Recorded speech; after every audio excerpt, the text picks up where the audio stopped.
I'm Steve Wiggins, and this is the Groundworks Ministries podcast. Today we're reading from the book of Genesis, chapter 37, so let's focus on verses 24 and 25. And then they took him, Joseph, and threw him into the pit. And the pit was empty, and there was no water in it. And then they sat down to eat a meal.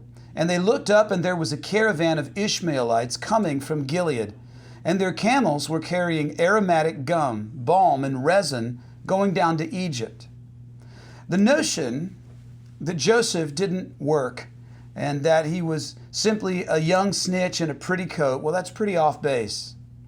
Joseph was wearing a coat that was given to people who were in authority. And Joseph, though he was younger, was already supervising his older brothers. So at 17 years old, Joseph had shown the giftedness of being a good steward. His stewardship giftedness, combined with his gift of prophecy and interpretation, eventually saved his life. And it also saved the nation of Egypt as well as the seed of Israel. But at the time of this chapter, those gifts which were given to Joseph stirred up envy among his brothers. And that grew to hatred and then eventually violence. You see, envy is pride wounded in competition.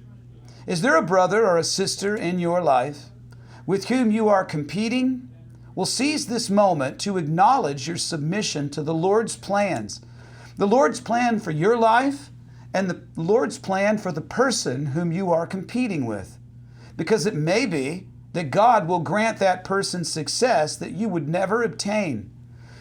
And it's important that you understand that God has not rejected you, even though they're getting success that you feel like you want. He simply has another plan for them, and He has another plan for you. So perhaps you're successful, and you feel the pressure of somebody else's envy.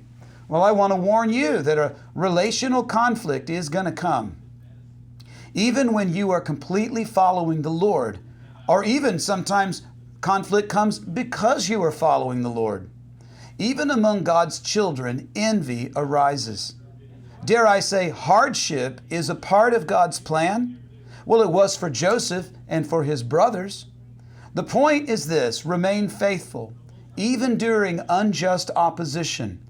Because the true peace, the true shalom of Jesus is not the absence of conflict in a believer's life. The peace that He gives doesn't mean that you're going to be free of any kind of conflict. Rather, the peace which passes understanding is the presence of peace in the midst of conflict. That's really what we should be holding on to. Consider Jesus' words in John chapter 16, verse 33. I have told you these things so that in me you may have peace. You will have suffering in this world. Be courageous. I have conquered the world.